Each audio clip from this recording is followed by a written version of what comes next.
نبی پاک صلی اللہ علیہ وسلم نا صحابہ کو مختلف طریقوں سے مختلف حکمتوں سے باتیں ان کے ساتھ کرتے تھے، اور پھر وہ باتیں ہمارے فائدے کے لیے ہمارے سامنے آ گئی۔ صحیح مسلم میں حضرت ابو ہریرہ رضی اللہ تعالیٰ عنہ فرماتے ہیں کہ نبی پاک صلی اللہ علیہ وسلم نے نا صحابہ کے مجمع پر نظر ڈالی اور فرمایا بتاؤ بھئی مفلس کون ہوتا ہے، غریب کون ہوتا ہے؟ بتاؤ، اللہ اکبر، غریب کون ہوتا ہے، مفلس کون ہوتا ہے؟ میں ملک سے باہر تھا تو ایک صاحب مجھے بڑے عرصے سے فون کر رہے تھے آپ یہاں آئیں گے تو ضرور ملیے گا، اور شاید کم لوگ اتنا فون کرتے ہوں، بڑی کثرت سے انہوں نے فون کیا۔ اور جس شہر میں وہ رہتے تھے جب میں وہاں پہنچا تو جس طرح کو بہت بچھڑا ہوا آدمی ملتا ہے اس طرح وہ درد سے روئے۔ میں نے ان سے کہا کہ ملاقات بھی پہلی ہے پر آپ کا انداز تھوڑا زیادہ انفرادی ہے، لوگ تو بڑے ملتے رہتے ہیں، تو معاملہ کیا ہے؟ کہنے لگے میرے لیے دعا کرو، میں دنیا کا وہ غریب آدمی ہوں جس کے پاس صرف دولت ہے، اس کے علاوہ کوئی شے موجود نہیں، کھو چکا ہوں، ان پکی سڑکوں پہ میں سارا کچھ کھو چکا ہوں، ایک دولت بچی ہے، اس کے علاوہ میرے پاس دوسری کوئی چیز۔ ایسے بھی غریب ہے دنیا میں جن کے پاس دولت ہے پر اولاد ان کے ہاتھ سے نکل گئی، ان کے پاس دولت جائیدادیں اور زمینیں تو ہیں پر رات کی نیند ان کے پاس موجود نہیں ہے، ان کے پاس سارا کچھ ہے، 6-7 نوکر ہیں پر اپنا پوتا کبھی ملنے نہیں آیا، اپنے نواسے کبھی سلام کلام کرنے، ایسے بھی غریب ہیں دنیا میں۔ بہرحال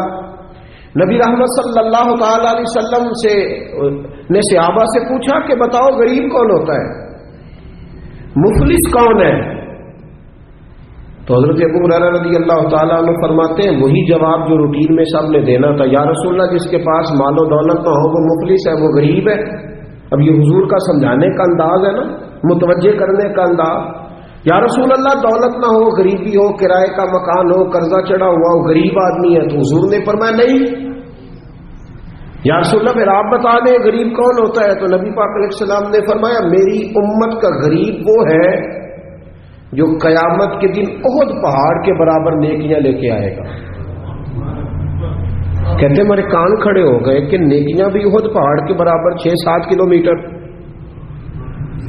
اتنا لمبا چوڑا پہاڑ، اور پھر غریب کا غریب۔ نبی پاک علیہ السلام نے فرمایا نیکیاں تو احد پہاڑ کے برابر تھی پر اس کی زیادتیاں بھی اتنی زیادہ ہی تھی، ظلم بھی اتنے ہی زیادہ۔ جب احد پہاڑ کے برابر نیکیاں رکھی جائیں گی نا تو وہ سارے لوگ آ جائیں گے جن کو گالی دیتا تھا، جن کو گھورتا تھا، جن کو غصے میں تھپڑ مارتا تھا، اپنے آپ کو جلال والا کہہ کے جن کی عزتیں اتار دیتا تھا، جن کو چھوٹا سمجھ کے حقارت کی نظر سے ٹھکرا دیتا تھا، وہ سب آ جائیں گے۔ اور رب کریم کی بارگاہ میں عرض کریں گے مالک اس کے حج تو 7 ہے، عمریں اس کے 20 ہے، صدقے بھی اس نے بڑے کیے، 450 فٹ کے بور بھی بڑے کرا کے دیے، اور اس کو ذرا پوچھ تو صحیح کہ ہم اس کی فیکٹری میں کام کرتے تھے پر یہ ہمارے ساتھ ظلم کتنا کرتا تھا، اس نے زیادتی کتنی کی، اس نے ہمیں اذیت اور تکلیف کتنی پہنچائی، دل کتنے توڑے۔ تو میرے رسول کریم صلی اللہ تعالی علیہ وسلم فرماتے ہیں رب کریم اس کی نیکیاں دینی شروع فرما دے گا۔ وہ جس کو تھپڑ مارا تھا کچھ نیکیاں اسے مل جائیں گی، وہ جس کو درے سے مارا تھا کچھ نیکیاں اسے مل جائیں گی، وہ جس کو گالی دی تھی کچھ نیکیاں اسے مل جائیں گی، وہ نیک پرہیزگار عالم دین جس کی چوک میں بیٹھ کر غیبت کی تھی، جسے برا کہا تھا، کچھ نیکیاں اسے ملیں گی۔ فرمایا نیکیاں بٹتی رہیں گی، بالآخر اس کے پاس کوئی نیکی نہ بچے گی، پھر بھی اس کے وہ لوگ ابھی موجود ہوں گے جن کے ساتھ زیادتی کی، وہ ابھی ہوں گے موجود۔ وہ جب رشتہ دیکھنے گیا تھا نا کسی غریب کی بچی کا، تو واپس آ کے کہتا تھا اگر 1.5 انچ قد اونچا ہوتا تو میں نے نکاح کر لینا تھا بیٹے کا۔ اور ایسے لوگوں کو جانتا ہوں جن کی بیٹیاں نفسیاتی مریض بن گئی ہیں، رشتے دیکھنے والے اتنے آئے اور اس انداز میں تنقید کر کے گئے کہ بچیاں مریض بن گئی۔ وہ لوگ بھی آئیں گے کہیں گے مالک اسے پوچھ، بیٹے کا باپ اور دولت مند ہونے کا معنی یہ تھا کہ یہ ہر ایک کے ساتھ ظلم کرے؟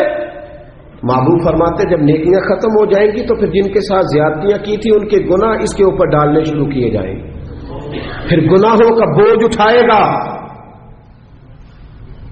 ہمیں تو پتہ نہیں کب خیال آئے گا، لیکن حضرت ابو ہریرہ کہتے ہیں بات ختم کرتے ہوئے میرے نبی کی آنکھوں میں آنسو آ گئے، حضور رو پڑے اور محبوب فرمانے لگے یہ میری امت کا وہ غریب ہے جس کے پاس احد پہاڑ کے برابر نیکیاں تھیں پر اب غریب رہ گیا۔ اور بھائی تھوڑا سا زبان کا کنٹرول، تھوڑا سا لب و لہجے کا کنٹرول، تھوڑا سا اپنے غصے پہ صبر، تھوڑی دیر کی احتیاط۔ ہم اذیت دیتے ہیں، تکلیف دیتے ہیں، جب ہمارے سامنے والا شرمندگی سے زمین میں گھڑتا ہے تو ہمیں خوشی ہوتی ہے، جب ہمارے سامنے بیٹھنے والا شرم سے نظریں جھکاتا ہے تو ہم اپنا قد اونچا محسوس کرتے ہیں، اور جب وقت کا حکمران دیکھتا ہے کہ اب کچھ لوگ رو رہے ہیں، اور جب بڑا آفیسر سمجھتا ہے میں آفیسر کب بنوں گا جب میں اپنے ماتحتوں کو برا بھلا نہ کہہ لوں گا، اور جب ہاتھ میں ڈنڈا پکڑنے والا سمجھتا ہے کہ یہ میں نے کسی کو مارا نہ تو پکڑنے کا معنی کیا ہوا، اور ہاتھ میں بندوق پکڑنے والا کہتا ہے کہ اگر گولی چلی نہ تو اس کو تو زنگ لگ جائے گا، چاہے کسی مظلوم پہ چل جائے، کسی نہتے پہ چل جائے۔ اور یہاں جو حکمران ہوتے ہیں وہ کہتے ہیں کہ ہم تو ابھی صدمے میں ہیں، آنکھ کھلے گی تو بات کریں گے، نہ ادھر ادھر کی تو بات کر، یہ بتا کہ قافلہ کیوں لٹا، مجھے رہزنوں سے غرض نہیں تیری راہبری کا سوال ہے۔ او بھائی ہم روز ظلم خرید رہے ہیں اپنے لیے، روز زیادتی جمع کر رہے ہیں اپنے لیے۔ میرے رسول کریم صلی اللہ تعالی علیہ وآلہ وسلم نے فرمایا جس نے زمین کے بالشت بر ٹکڑے پر ظلم کیا، ایک بالشت ایک گٹ،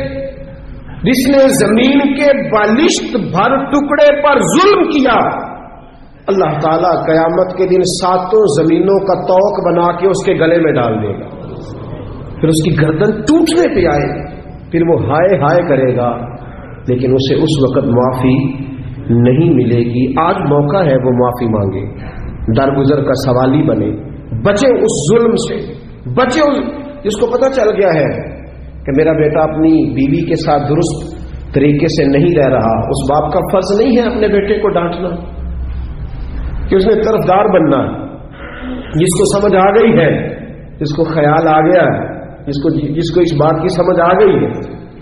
کہ میری بہو کے ساتھ زیادتی ہو رہی ہے یا میری بیٹی کے ساتھ ظلم ہو رہا ہے،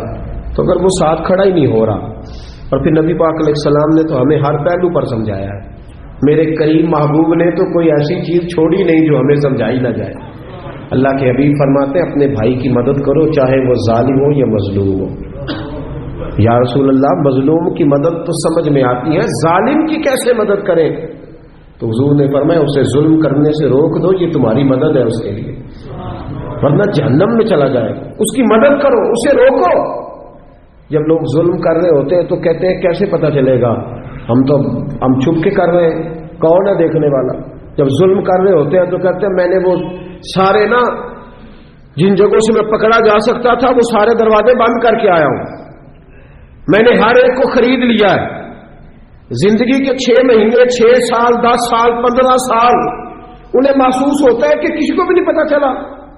کوئی بھی سامنے نہیں آیا، لیکن میرے بھائی خون پھر خون ہے، یہ ٹپکے گا تو جم جائے گا، دست قاتل پہ جمے یا کف صحرا پہ جمے، یہ جم جایا کرتا ہے۔ ظلم جو ہوتا ہے وہ کبھی بھی اس کے زخم صاف نہیں ہوتے، وہ باقی رہتے ہیں، وہ ہمیشہ موجود رہتے ہیں، ان میں کمی نہیں آتی، اور جس پر ظلم ہوتا ہے اسے کبھی ظلم بھولتا، بولیے ظلم بھولتا، خوشیاں بھول جاتی ہیں، ظلم یاد رہتے ہیں، زیادتی یہ نہیں بھولتی، یہ یاد رہتی ہے۔